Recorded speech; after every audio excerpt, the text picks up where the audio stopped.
Hey guys, your boy Shaw Bellamy back with you with a brand new episode of my Jack of All Plays podcast. This is episode 7 of my Jack of All Plays podcast, and you guys know by now I cover football, basketball, baseball news, and baseball news that happened throughout the week that I want to go over and give my thoughts about. So let's get right into it. First, we're going to start off, guys, with some little news, some real quick news here on the Jack of All Plays podcast. On the morning of December 8th on Thursday, it was reported that WNBA player Brittany Griner was freed by Russia in a prisoner swap. Just give the shout out to Joe Biden and the administration. I know a lot of people don't agree with what Joe Biden has done since he's taken office and everything, but it was good to hear. Just a nice piece of news that Brittany Griner was finally released from the Russian prison and is back home in the United States. I know people said there's others that Joe Biden needs to work harder to get home, which is absolutely true, 100% fact. But at least we can say we got some good news this week that Brittany Griner was finally released from, the Russian prison and is back home. There was photos, videos of her calling her family when she got on the plane, and of course when she touched back down in United States soil. So again, just shout out to Joe Biden. Got to give him credit in that. Again, and shout out to Brittany Griner. It's nice to hear that she is finally home. Moving on, you guys, to come college football news. Just one piece of news that obviously I want to talk about. The Heisman winner has finally been announced. Was announced yesterday, I believe yesterday night or whatever. Quarterback Caleb Williams was the one that got picked to win the Heisman Award. This is the first time for USC since 2005 when running back Reggie Bush, won the award for USC. So this has been 17 years. 17 years since USC actually had a Heisman Trophy winner. Caleb Williams won the Heisman over Georgia quarterback Stetson Bennett, Ohio State quarterback C.J. Stroud, and TCU quarterback Max Duggan. I actually voted for, if I had a vote, I would pick Max Duggan. I thought dude was a beast this year. Those were all great quarterbacks here. I'm not saying Caleb Williams did not deserve the award, or Stetson Bennett and C.J. Stroud, but I thought Max Duggan actually played very, very well this year. In that Big 12 championship game that he played was just downright great. I wanted, after that game and the toughness he showed, I wanted him to win the Heisman, honestly. But he's been having a great year all year. But that was the moment I was like, yeah, I really want Max to win it. But he didn't, so it is what it is. The one thing these other quarterbacks, Bennett, Stroud, and Duggan do have over Caleb Williams is all three are in the playoffs. TCU, Ohio State, and Georgia in the playoffs. So I mean that's one thing that they at least have, I guess, as far as bragging rights over him. Caleb Williams, quarterback for USC, had 4,447 total yards and 47 total touchdowns, which were records for the Trojans. Caleb Williams did have an amazing year, obviously. Now there were some people that weren't happy with it. Some people think now that the Heisman's basically the Heisman ceremony, all that is a joke because it feels like the media kind of just pushes, the narratives of who they want to win. I've heard all these comments. And also some people said he don't believe that he deserved to win because they didn't even make the playoffs. UFC's not in the playoffs. I guess it's Georgia, TCU, and Michigan, and Ohio State. Those were the 4 teams that were picked to get in. And some people believe if you didn't make the playoffs, you should not be a Heisman Trophy winner. I disagree. I think if you had, to me, he's had an amazing year. That's all I'm going to say. I feel like I'm not going to get into some really big monologue about it. It's not that deep.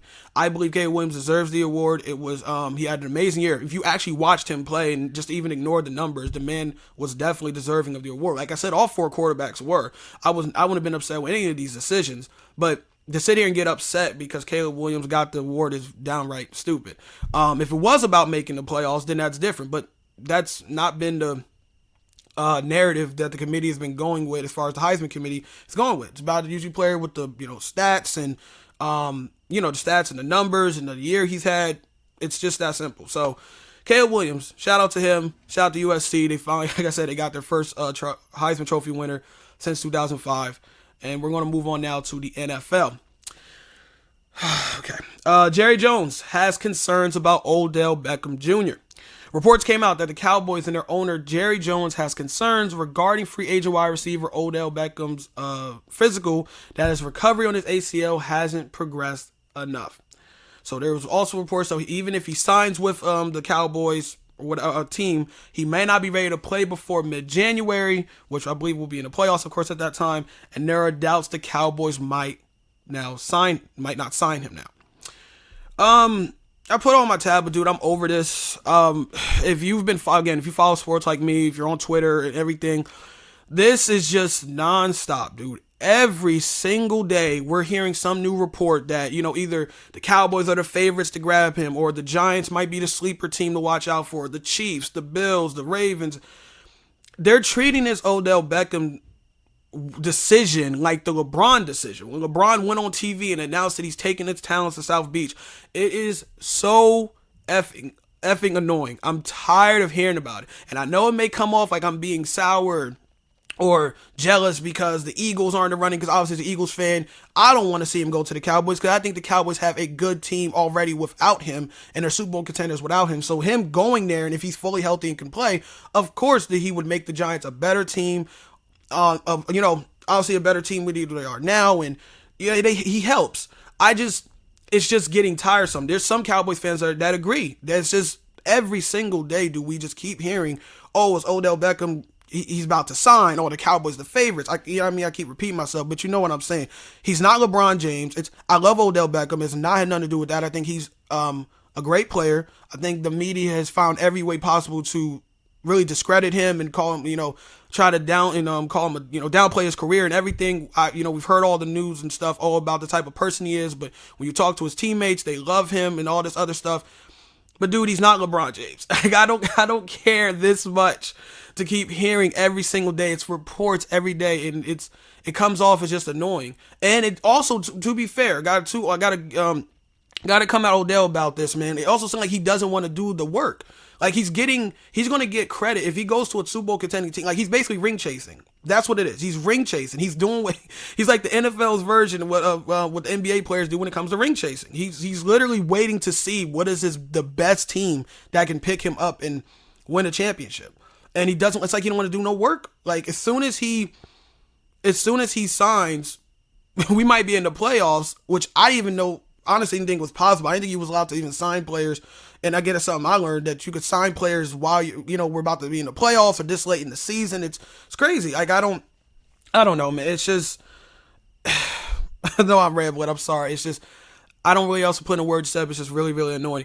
And I'm going to say corny on the other end too by the Cowboys. I feel like the Cowboys releasing this publicly, and Jerry Jones, I don't know if it was a radio show or a podcast he went on, but it feel like the Cowboys did this on purpose to let the world know, hey guys, he may not be fully healthy. We're not confident he's going to be fully healthy. And he could just be doing that to either, drive down the price or just obviously push away the other teams from even looking at Odell, which again, I think is a little bit corny, because like I said, I don't think that's something that should have been public. That, hey guys, his physical's not up to par, we're worried or whatever. Just keep it in-house. And I mean, obviously people are going to keep asking, why hasn't he signed with y'all yet? But I don't know, keep that in-house. It did not need to be, released to the public and all the other stuff. But like I said, man, I'm over it. That was my mini, rant about it. I'm tired of hearing about this Odell Beckham news. I'm just really ready for him to sign with the Cowboys. Or it would be funny, though. I will say it as an Eagles fan, it would be hilarious after all of this, he doesn't even sign with Dallas. He ends up going back to New York and stuff like that. It's just, I don't know, man. It would be hilarious, but again, I'm just tired of it. The next time I hear his name, I don't think any more news needs to be broke about Odell Beckham until he signs with the team. When he signs with the team, I'll be on here to say, hey guys, he finally made the decision. Just stop. Please stop talking about it. It's so annoying.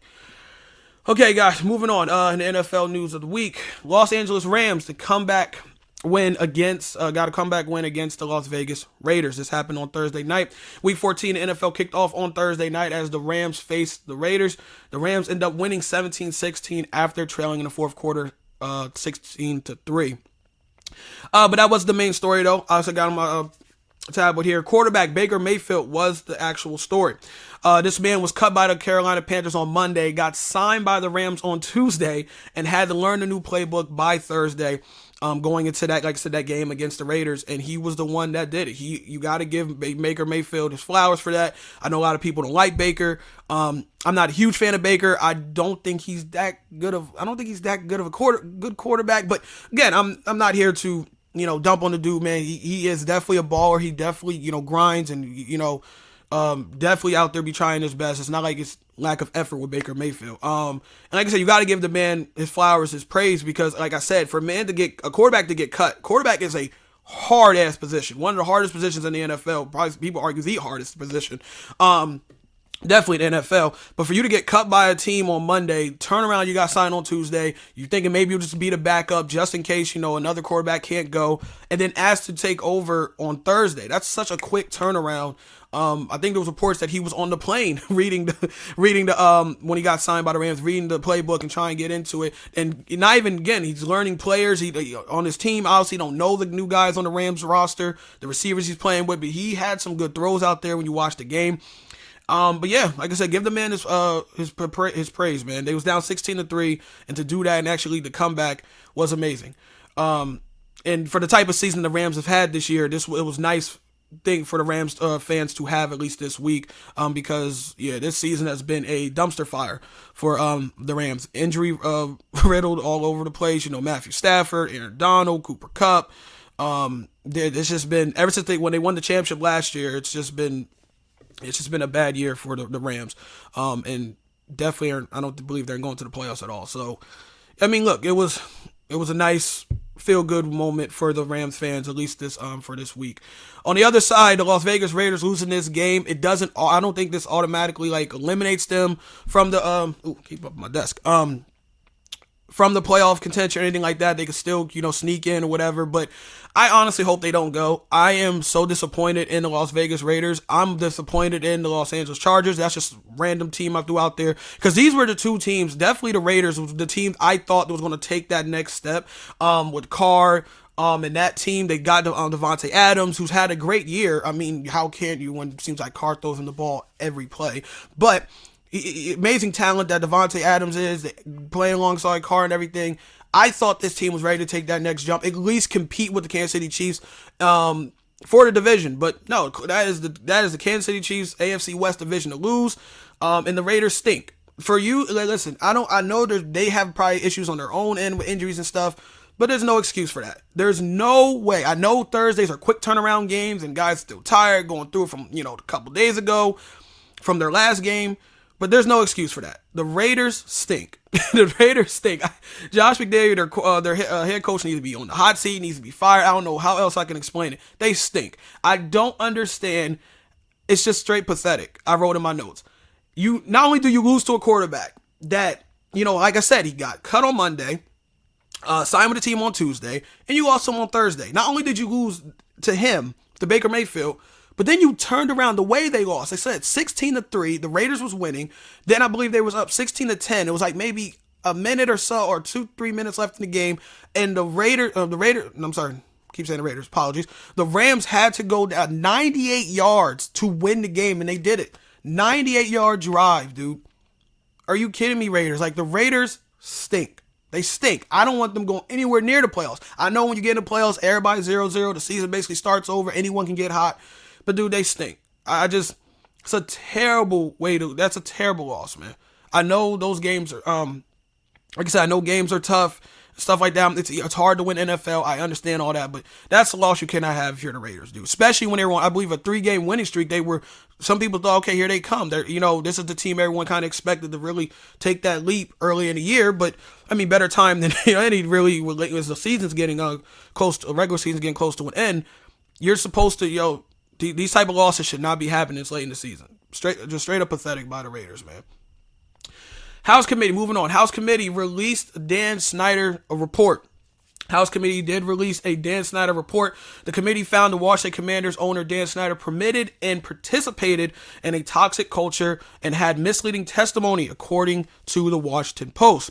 The report stated that over the last year, Dan Snyder attempted to interfere with the committee's investigation, and also stated Snyder evaded questions by saying more than 100 times, this is their words in the Washington Post, more than 100 times that he didn't know or could not recall info of, any inappropriate stuff going on in with the franchise. This all stuff he said back in July.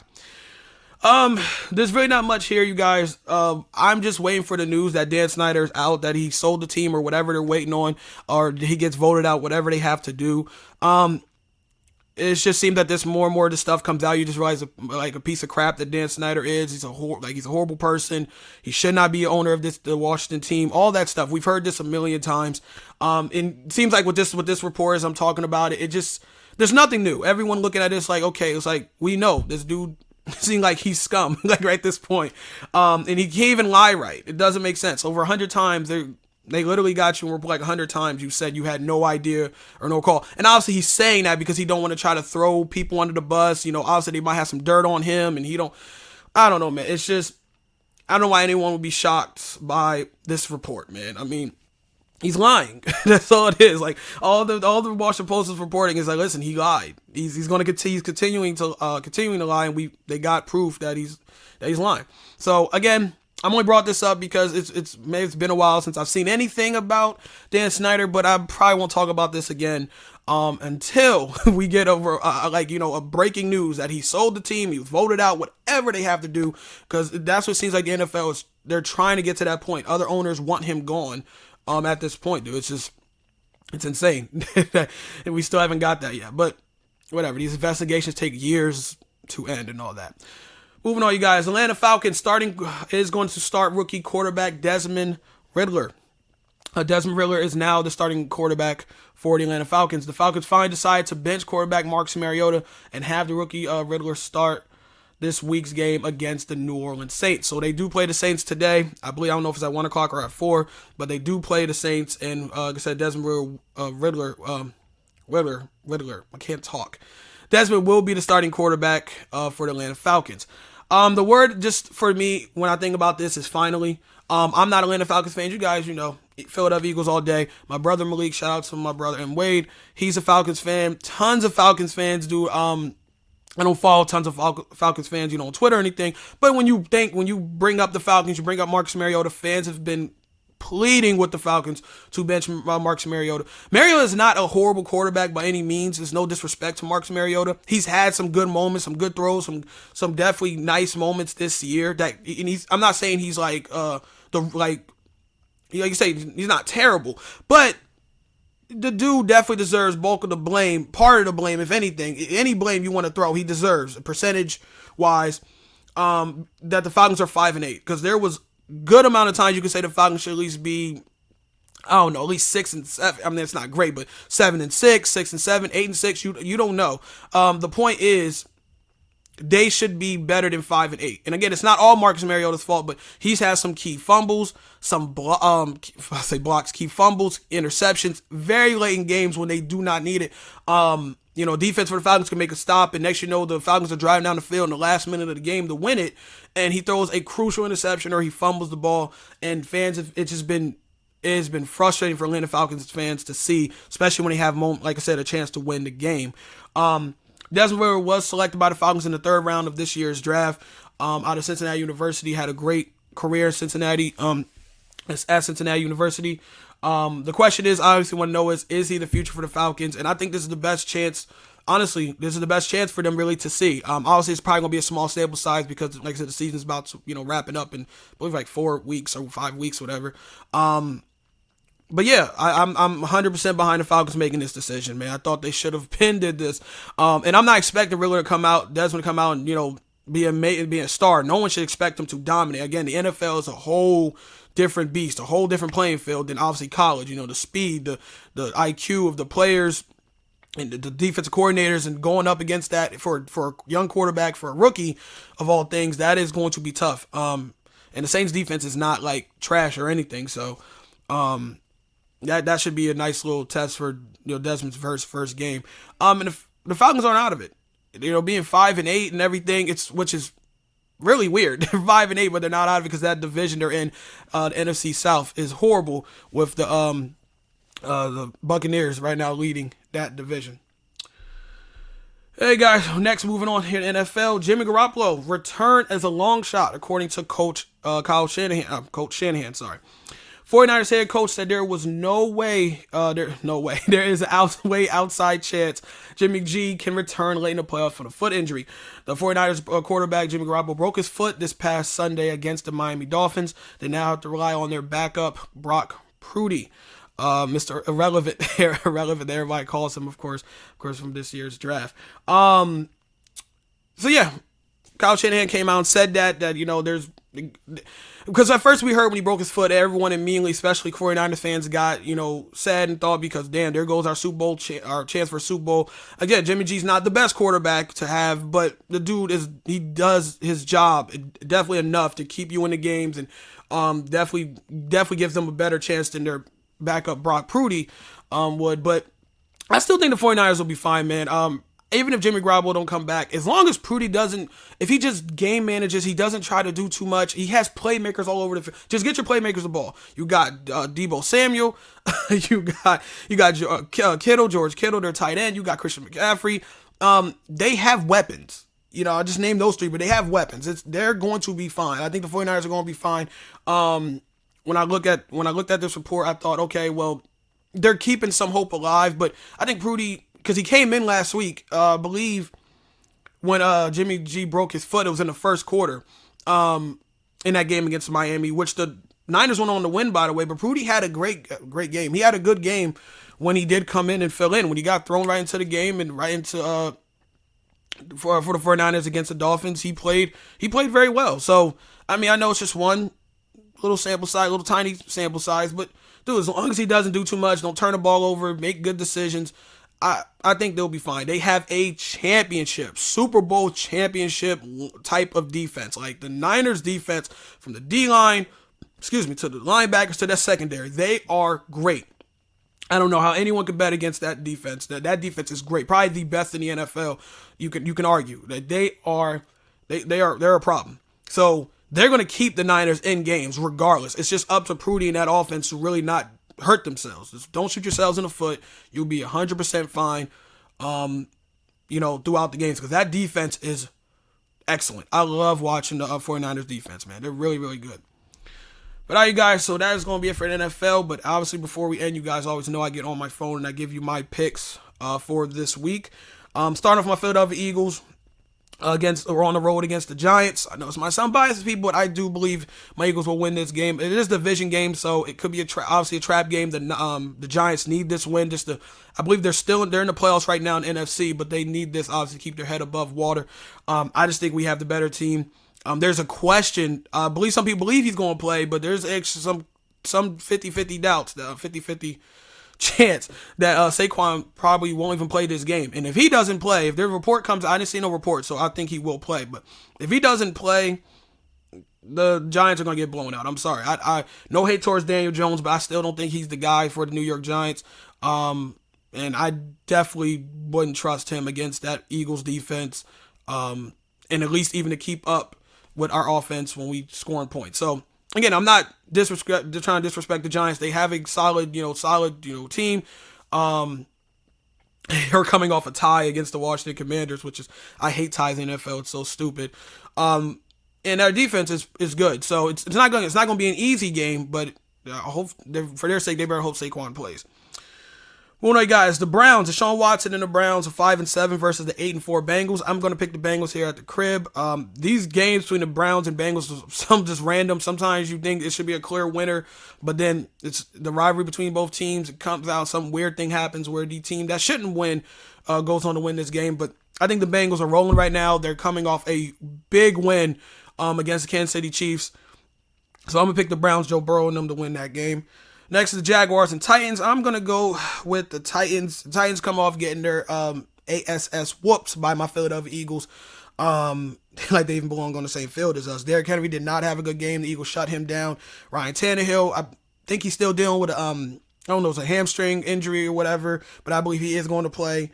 But I don't know. I think the Titans are trying to look for a little payback. So is the Jaguars. I mean, they just got their tails whipped by the Lions last week. So both these teams coming in after getting completely embarrassed on TV, on national television last week. But I don't know. I just think the Titans just have a better team at this point than the Jaguars. I think they'll hold on to a close win. Won't be surprised if the Jaguars win though, but I will pick the Titans. The 7-5 Jets on the road against the 9-3 Bills. I'm gonna go with the Bills in this one. The Jets. I like the Jets, man. Again, I hope the Jets win because I kind of want the Jets to make the playoffs. They kind of been a nice feel good story to hear, this year. Especially because I did not have them winning 7 games at this point. I did not have them in the playoffs at this point. But I think Josh Allen, Stephon Diggs, them dude, I think they definitely can win this game. I'm not gonna say, like, when I say definitely, I don't mean like a blowout, but I think it will definitely be a tough matchup because the Jets defense is very, very good. But I think the Bills will win this game, probably like by a field goal. It'll be a close game, but I got the Bills winning that one. They did have some, talking about the Buffalo Bills, they did have some devastating news that Von Miller did actually, I think, tore his ACL this past week, so he's out for the season, which is tough because Von Miller, forget about age with that dude, man. He's been having a hell of a season for them. Was a great acquisition that they got him this year for agency, but yeah, it sucked to hear that he is out now. But I do got the Bills winning that game. The Baltimore Ravens, 8-4 versus the 5-7 Steelers. The Steelers, I believe, have won 2 straight or 3 straight. I think they won 2 straight. Steelers are at home in this game in cold Pittsburgh. I'm actually going to pick the Steelers to win this game. Lamar Jackson is not playing, and it's no disrespect to their backup, Huntley, their quarterback. A lot of people he kind of remind him of Lamar Jackson, which he kind of got the same style. I won't say it's disrespectful. I mean, no one's saying he's better than Lamar. But I don't know. I just think Lamar, he gives you that extra, I would say the extra level, that extra notch that you need in your belt. So the Ravens has just been, man, they're such a weird team. I'm going to go with the Steelers because they're kind of riding this momentum. Like I said, 2 straight weeks they've been playing very well. Their defense has been solid. Kenny Pickett, their rookie quarterback's been playing very well the last month or so. I won't be surprised. Division game if the Ravens win this one, but I could definitely see the Steelers. I'm gonna pick the Steelers to steal this game. Actually, like a game-winning field goal or maybe by a touchdown. But I think the Steelers could definitely pull this off. They're at home. That crowd, that cold. Yeah, division game. I'm going to go with Pittsburgh at home in this one. The 10-1 Texans versus the Dallas Cowboys, who are 9-3. There's not much to say. Dak Prescott, and like I said, man, I don't care. I know other Eagles fans can't stand it. I can't stand the Cowboys either. But again, as an Eagles fan, I am very objective. I think the Cowboys have a very good team this year. I said it earlier, my rant that I believe getting Odell Beckam just makes them better. But even if they don't get him, I still think they have a very, very good team. That defense is very good. Their offense, when Dak Prescott's not throwing the damn ball, turn the ball over, that they could be very good. Their running game with Zeke and Pollard is very good. O-line. Listen, the Cowboys have a team, man. This Eagles fan, it makes my stomach hurt just saying it, but dude, they have a team. Got to give respect to the Cowboys. And they're going to blow the Texans out. This game should be over by halftime. They literally just got done putting, 51 points or whatever on the damn Colts on Sunday night last week. They're facing the Texans. They're going to blow the Texans out. I give the Texans no chance, dude. If the Cowboys lose this one, then that's just ridiculous on their end. I'm sorry. They would have to really keep shooting themselves in the foot. The Texans stink. The Texans compete. Let me just say that, too. I know I'm saying they do all this about them. They do compete. I'm not saying they're going to just lay down and die. But the Cowboys, that game should be over by halftime. I'll be very surprised if that game is even close by halftime. I just mean the Cowboys are just doing what they do late in the season, shooting themselves in the foot and just waiting for an accident to happen. It's crazy. But the Cowboys should win this one going away. The 10-2 Vikings versus the 5-7 Lions. This is a tricky game. I know some people might be quick to jump on the Vikings because they're 10-2. Kirk Cousins, one of my favorite wide receivers, Justin Jefferson, Adam Thielen, them dudes, Cook, all them dudes. Listen, they have a team. The Vikings are a very good team as well. Right behind my Philadelphia Eagles for that 1 seed. The Lions, though, are a very tricky team, man. 5-7 does not do the Lions justice at all. Jared Goff has been playing very well this year when a lot of people were questioning if he was the guy going forward for them. Dan Campbell, their coach, a lot of people was wondering if he was going to be the guy going for them. I think they are going to keep for another year. They should. I think he's done a good job with that team. But the Lions, man, are tricky, man. I honestly believe you could flip that record to 7-5 and everything. The Lions' biggest issue this year has just been holding on to leads and closing the games out. Kind of the same situation that Doug Peterson and the Jacksonville Jaguars, are in this year. But you gotta watch out for the Lions, dude. I will not be surprised if they pull out some win. They're coming off just beating the hell out of the Jaguars last week. And I know the Vikings are a different animal, but still, man, you got to watch out for the Lions, dude. I'm going to pick the Lions in this game. I know that sounds crazy.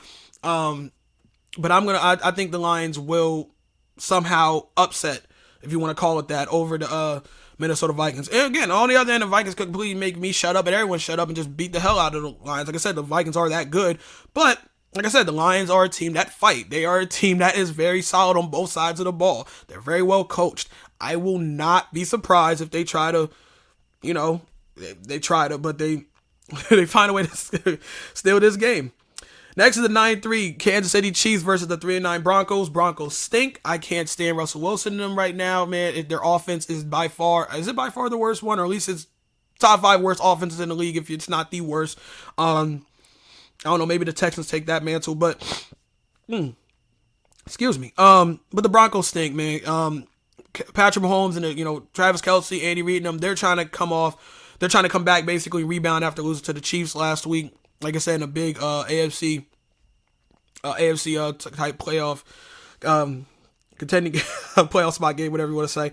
The Chiefs are going to win this one. I don't see this being tough at all, man. The Broncos defense is good. You can't really blame the Broncos defense actually at all this year for what's happening, man. They've kept the Broncos in games. If you watch the Broncos from week 1 till now, it's just been, like I said, their offense stinks. I don't really know what else to say. Like I said, Patrick Mahomes and them coming out hungry because they definitely want to continue to try to bounce back. I think they lost their number 1 spot in AFC playoffs because of that, in AFC conference, because that loss to the Bengals. I think the Bills have the 1 spot now. So then they're just trying to keep that up, trying to get that 1 spot. Everyone's aiming for that 1 spot because you get that.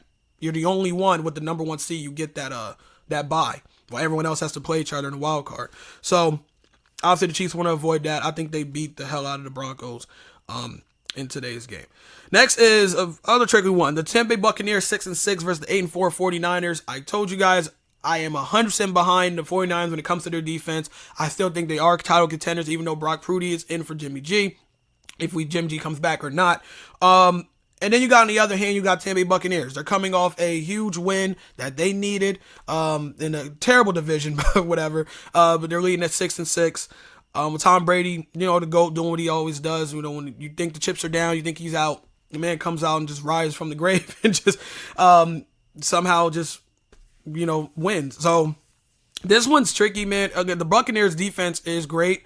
They're also in a situation where, like I said with the Broncos, where they keep their team in games. It's their offense that stinks, which is where when you think of Chris Godwin, Tom Brady, Leonard Fournette, Mike Evans. When you think of that, you don't think their offense should be horrible, but they've dealt with injuries on the O-line. Tom Brady, like I said, he's a GOAT and everything, but he hasn't played well this year.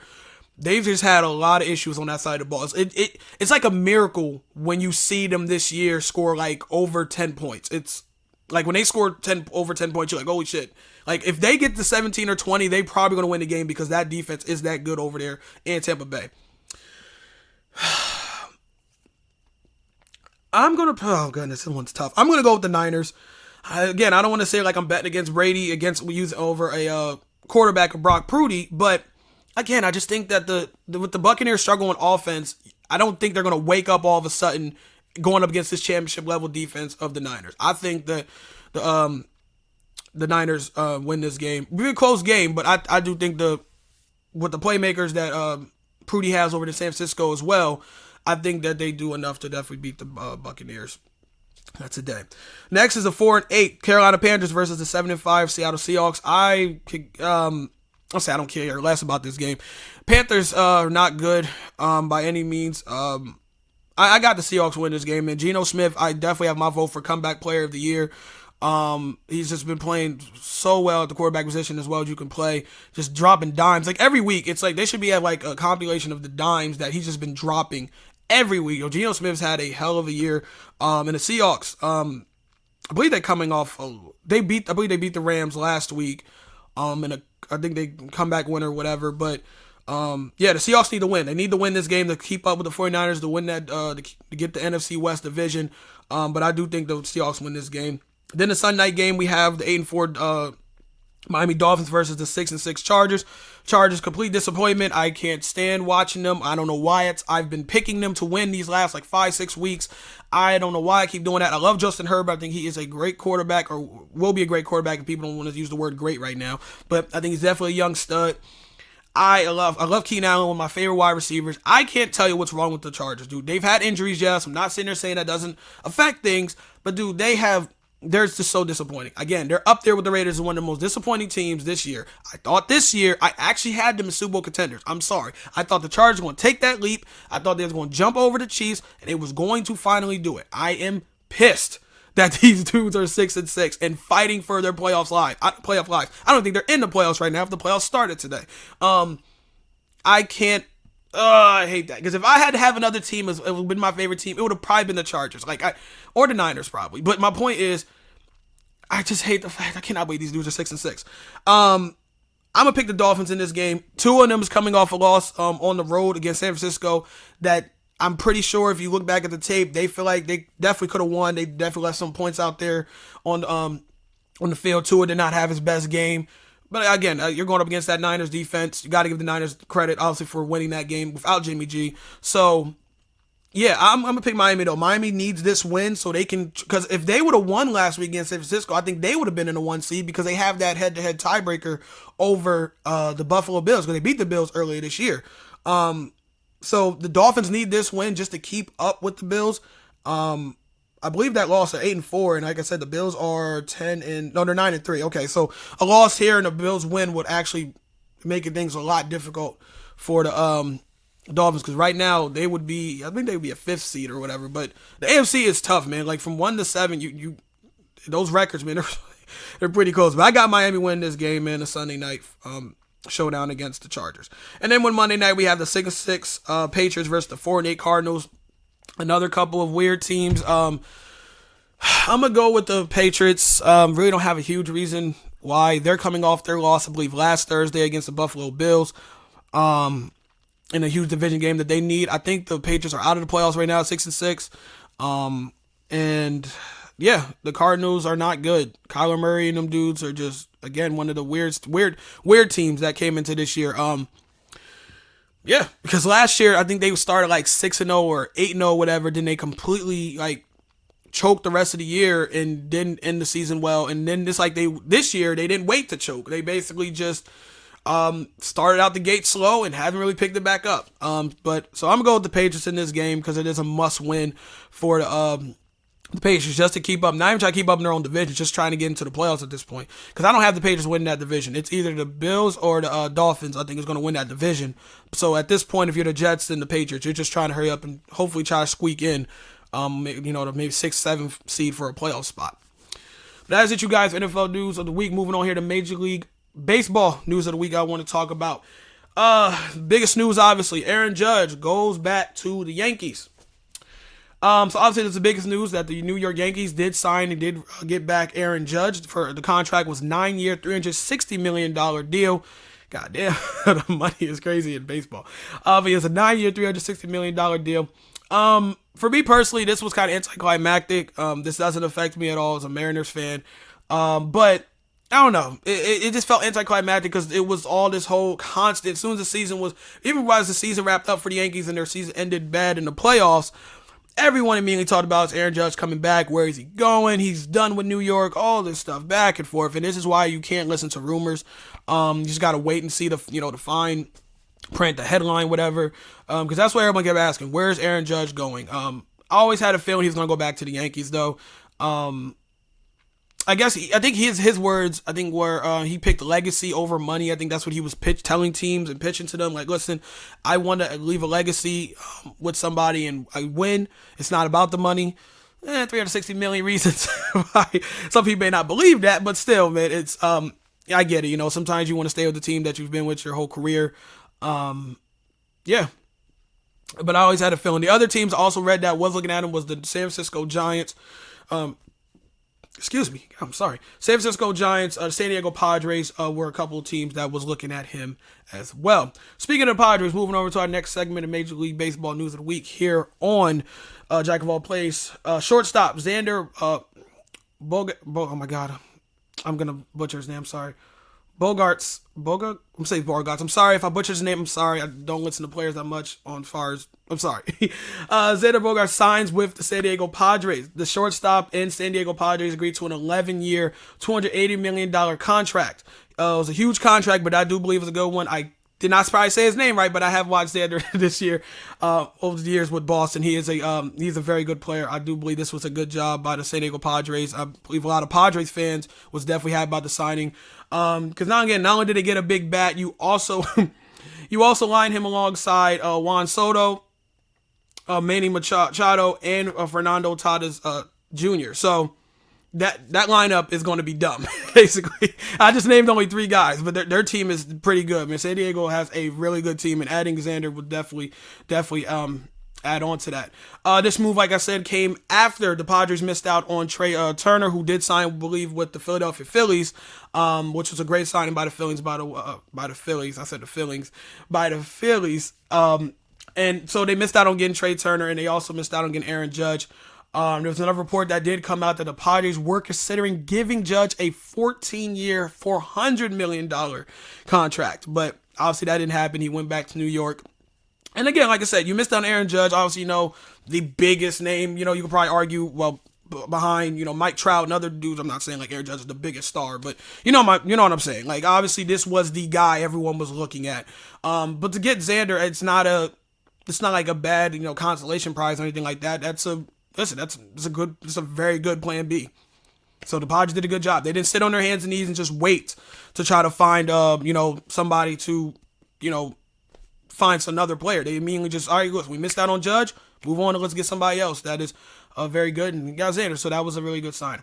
As far as the biggest L, that goes to the Red Sox management, the Boston Red Sox management. You're talking about like the last, last year, but we look at these previous years with Boston, man, that they lost Mookie Betts, they shipped Mookie Betts to LA, and I got word and stuff that, talking to Boston Red Sox fans on the Bleacher Report comments section, they basically gave up Mookie Betts, for basically nothing, zero future All-Stars they got for him, and then I lose Xander. So it's like Boston's going backwards as the Yankees is moving up, the Rays is moving up and stuff. You got Baltimore right there, so it's not a good right now for the Red Sox management at this point. Moving on, William Contreras. God, I'm so bad with names. Sorry. William Contreras signs with the Cardinals. The free agent catcher agreed to sign with the St. Louis Cardinals to a 5-year, $87.5 million contract. The 31-year-old did hit for 243 and 22 home runs with 55 RBIs in 2022 this past season. And yeah, he's moving on from the Cubs. I saw this, and what I've heard, it was a good signing, a very solid signing by the St. Louis Cardinals. And this is the first team that I believe that I read that William will be on. He spent his first 7 seasons with the Chicago Cubs. So shout out to him for getting that money, and he's moving on to St. Louis. Carlos Correa, his market is taking shape. It's coming out. Everyone's hearing about the rumors of where he's going. Carlos Correa, the 28-year-old shortstop, has a good amount of interest in the free agent market, as he should. He's a very good player. The New York Yankees, they're not done. After getting Aaron Judge, they're still going to, keep improving their lineup and everything, which is good. The Yankees looking at him. Chicago Cubs looking at Correa. The San Francisco Giants and his current team that he did play for this past year, the Minnesota Twins, are the teams that have been looking to get the star shortstop. The team, I believe, if I had to look at this list and hearing about these teams, the Yankees, Cubs, Giants, or the Twins, I definitely got a team that need him the most is the Giants. You're talking about they're in a division with the Dodgers and the Padres, and I'm not saying they're not nowhere like they can't stack up to them, but it's literally Dodgers, Padres, and then like the Giants is right here. Like them signing Correa would not immediately close the gap or anything like that, or make them better than the Dodgers or the Padres, but it would definitely help. It would definitely help. So I think the Giants need to do everything they can. Maybe say empty the entire bankroll, but if you could probably bet your money that Carlos Correa is going to get a good contract from somebody, money wise. So yeah, I definitely think the Giants definitely need him the most out of those teams listed. Yeah, they definitely keep up in that division with the Dodgers and the Padres. Sorry, I cannot talk. Carlos Correa last season hit 291 and had 22 homers, just for you stat people out there. So that's you guys for Major League Baseball news of the week. Again, as I'm talking, there's more players getting signed. The off season's, starting. I'm not coming to a close, but around this time, this is when you just start seeing money just being going. The Major League Baseball's money just starts. The contract these players get is insane. But yeah, that wasn't the only one, but that was just like a few news in Major League Baseball that I wanted to, quickly talk about before we move on here. A Jack of All Plays, episode 7. On you guys to the NBA. The last news, a little bit of new league news I want to talk about before I wrap this up. Bradley Beal needs to stop lying. That's what I put on my my phone keep going off. Sorry. Bradley Beal needs to stop lying. That's what I put as my headline. So the Washington Wizards shooting guard went on a podcast and explained why he resigned with the Washington Wizards. This is his words, and I quote. This is Bradley Beal's words, and I quote: "There were no teams in the market free agency wise." He said, there's no teams in the market free agency wise. I'm just being frank. There was nowhere else for me to go where I could be like, oh, I can go win, end quote. He's lying. I hope he stayed off Twitter after that, that came out, that he said that there was no teams that, as far as contenders. He's basically saying that there was no contending team out there that had the money to sign him or whatever like that, which is complete bullshit. I'm screaming bullshit, man. It's like he's trying to find reasons to justify why he went back to the Wizards. The reason why this is a problem is because he was one of the main dudes from last year before, how far you want to go back, where he was literally saying he wanted to win a championship. Money was not the biggest thing with him. It was about winning a title. I'm never a person, I am never a person that ever hates on a player, no matter what league it is, for chasing the bag and getting their money. Because, listen, rings and championships are nice. They're great for legacy and all that other stuff. But your legacy and everything. But having a bag too, man, is great. I am never against players doing that. Just be honest. I hate when players, no matter what sport it is, lie their asses off or try to justify why they went back to the team they went to when you know this team has no chance of competing for a championship. Maybe a playoff spot, but not for a championship. I am so tired of that. He went back because the Wizards gave him the best chance to give him that money that he got. I hate when players do that. I hate it. It's so dumb. And like I said, I hope he stayed off Twitter because tons of people was roasting him for that. Dude, that makes no sense. There's Wizards fans that be booing him at times. You watch Wizards games, he gets booed. He gets booed at times. Wizards fans are getting tired of his attitude. They feel like he's not even really being a leader. Because that's not something you should say, dude. I don't know how even this looks. This doesn't look good even for his current team. For the players he plays with. How do you feel hearing that? Well, I didn't choose because I want to come back and play with y'all. I feel like we can do some things here. Even though you could be probably lying lying for that. But you don't go on any podcast or a radio show, whatever, and say, oh yeah, man, the reason why I chose because they're the best ones. Basically, you're saying they were the best one to give me the most money. It don't make sense. Wizards fans don't deserve that. That's crazy. Like, I'm not saying with him they're title contenders, because the Washington Wizards are not, but I don't understand that. Shut up, dude. That pisses me off. Why would you say that? And stop trying to justify it. Just say, dude, listen, just be honest. Someone asks you, do I do it because of the money, man? A championship would be nice, but man, I got people I got to take care of. All that stuff, man, my family. All that stuff. Just say that. That is way more understanding and relatable than you just come out and try and justify why you chose the Wizards. And because, like I said, I called bullshit earlier in this rant that I guarantee you a contending team would have found a way. The Boston Celtics would have found a way. Look at what the Miami Heat did when they got Jimmy Butler. I believe they were in the negative when it came to their money, and they found a way to get him on the roster, and it all worked out. He got paid anyway. I don't know why. I don't understand. Players try to justify that decision. They choose the bag over the ring. And like I said, some people may not like it. Some people want players that want to win championship, because obviously that's the end goal. But at the same time, not everyone wins a championship. Sometimes getting the bag when you can, in your prime and all this other stuff, is the best way for you to keep your head, obviously, head above water, but, keep feeding your family or people you take care of. He probably has a ton of people he has to take care of. I don't understand why and that's relatable. I can't get mad at you about that. First of all, I'm not chasing your pockets. I don't give a damn. Like, if you chose the money, that's cool, bro. Choose the money. That's fine. Get your bag. No one can say that. Just don't lie. Or don't talk about it if you're going to lie. Just be quiet about it. If someone asks you, say, No, I didn't even want to ask. Just say next question. I don't just pretend like you're tired of talking about it. Just like, man, I'm tired of talking about this, man. I chose here because I love it here. Whatever. Next question. Like, just move on. I can't stand when players do that, man. I gotta, oh my goodness, I could rant on this all day. Stop lying. It's just dumb. You're lying. And if he's doing anything more, like I said, just probably pissing off the teammates that he's playing with. The management, I mean, the franchise in general, looking at like, dude, you're not even the hell kind of leader move is that? You don't go in there and say that. You're just gonna say, there's no other team that really could, win. Like I said, because that's the quote. I keep going in my tablet. That quote right there, the last part, there was nowhere else for me to go where I could be like, oh, I can go win. So you're saying that you can win with the Wizards. When literally last year, he was giving hints to people that he's ready to move on. He wanted to compete for a championship. All of this. A team would have found a way. I guarantee you a championship contending team would have found a way. The Celtics, the Lakers aren't contenders, but the Lakers probably could have found a way. Somebody could have found a way to grab him. He did not have to stay in Washington, bro.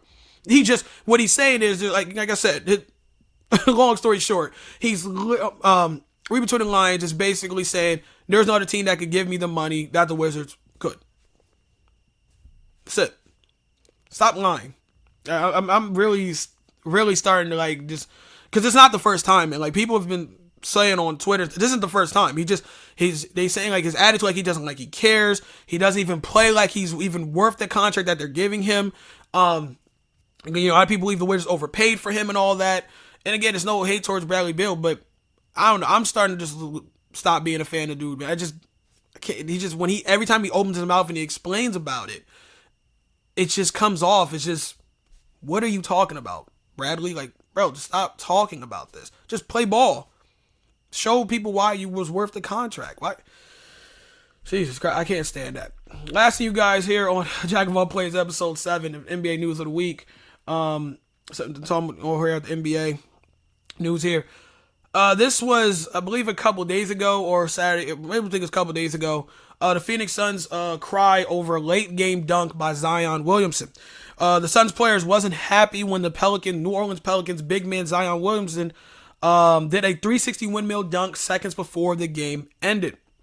Zion did say in his words, the reason he did it was he said it was out of character of him. It came like he apologized. Basically, kind of he apologized. So he didn't want to, come off that way. But the reason he said he did it was, in his words, they said this was the team. The Suns were the team that sent his teammates home last year. Zion did not get to play all last year, I think, due to injury. And the Suns did meet the Pelicans in the playoffs. It was a 1 seed versus 8 seed. And the Pelicans, I believe, pushed the Suns to 6 games. They gave the Suns a run for their money in the playoffs. But Zion's basically saying the reason why I did this is because, look, man, this was a team that the Suns that sent my teammates home. He said when he was in the locker room and that horrible feeling that he couldn't even say anything to his team because, he didn't play. He wasn't out there. And this was the team that did it. So when he got a chance to, just have a little fun, whatever, after the game was over, a little message to the Suns, he did it. And after it happened, I remember seeing the video when he did the dunk, Cameron Payne from the Suns, Devin Booker, dudes was just really upset about the fact that he did it because for people that don't know, there's this unwritten kind of unspoken rule type thing in NBA or any NBA really is where you hear it the most. That when the game's over and it's a blowout, it's probably 10, 12 seconds or whatever in the clock. You just hold, if you're the team that's winning, you hold the ball till the clock hits 0. Zion, like I say, stole the ball or got a rebound, whatever, did it was a 360 windmill, beautiful dunk, 50. If it was a slam dunk contest, I gave him a 50 dunk. And the crowd, they was at home, so the crowd went crazy. It was just a nice moment, just to see the crowd in New Orleans was really happy to see it. So it's good, and the Suns got upset. And my response to this is the Suns need to stop crying. Any team, really. It's just not even just the Suns. I know people may say, oh, Sean, oh my goodness, you never heard of sportsmanship. You must never played a sport. I played a sport before. Obviously, I'm not NBA or college ball or anything, but I've played, dude. I know when you play a sport and people you hear oh, the game's over, you need to. Dude, I don't care. For me personally, I don't care. I think it's so. I'm trying to find the right words without cussing or being inappropriate. I just don't care, dude. For me as a player, if I'm on the Suns, I'm like, dude, they beat us. If he wants to do a 360 windmill dunk for the fan, because the dunk was for the fans, if anything. Even if now he say it for his teammates, which is cool, but if you're a fan and you're about to go home and happy, you're clapping, giving a standing ovation to New Orleans, they're playing great this year, all this stuff, and then you get to see Zion Williamson do a dunk that you probably don't get to see him do, obviously, in game when the game matters at that time. Dude, I'm going to be happy to see a goddamn dunk. Who cares? Again, I might get some trash back about that. I just don't understand why. Because again, it's not just the Suns. It's happened plenty of times over the years where teams will get so pissed about when a player decides to do some type of long 3-point shot or some, nice dunk, whatever. Dude, who cares? The only person who probably cares that moment is the people that bet the over or under in these games. And they're like, dude, no, don't give up a damn point before, or don't give up anything before the clock hits 0. I'm going to lose a chance to win this money. That's the only people that probably cares about that. I don't know why it's this unspoken thing that you can't do it. If you got that much fire in your heart, that much frustration, that much fight to go after somebody because they lost a game or because they did this to you when the game was over, show that when the game matters through the first, 4 quarters, all 4 quarters of the game when the game actually matters. Don't wait till the clock hits 0 and all of a sudden you got to show some fight. It's stupid. Because if you look at this, listen, the Suns are becoming that team I just don't like. It seems like every time you hear about the Suns, they come off as this cocky, arrogant team when they haven't accomplished shit. They haven't won anything. This is the same Suns team where DeAndre Ayton, their center, and Devin Booker stood over Austin Reeves, the Lakers shooting guard, not that long ago during the game when the Lakers was about to lose to the Suns. They stood over. It was an and-one or something. Or I think Austin Reeves actually, Austin Reeves got fouled and then DeAndre Ayton stood over him. And all the Suns fans and their players were sitting there saying it was not a big deal, it wasn't like that, to the point where Patrick Beverley had to push DeAndre Ayton from standing over his teammate. So again, if the Suns, or if there's any players on the Suns and the fans that are pissed off about this, shut the hell up. Y'all don't have no reason to be pissed. You had no problem was mad when everybody was pissed at Ayton for standing over a player when the game was over. But here you getting mad when a player, if Zion Williamson does a fun 360 windmill dunk. That's petty, dude. I don't understand that. It just ever so sensitive. I don't understand that, man. I can't be that person. I know some people saying, Sean, it's a sportsmanship thing. Dude, it's just a dunk. He's just having fun, giving something to fans to, remember when they leave. Some people had their phones out when they got, that's just something to look back like, yo, remember that dunk we got to see, man? That was crazy. And like Zion's reason was a great response. It was a hell of a response. I didn't even give him enough credit. It was a hell of a response. That's a great response. Dude, I did it because this is a team that sent us home last year. We're sending a message to them dudes that we're coming. That's it. I know it's just an early regular season game. I'm pretty sure the Suns are not worried about overall. And it doesn't affect the standings or anything like that crazy playoff wise. But that could be a team that they run into in the future. And if also too, to be fair, this is how rivalries start.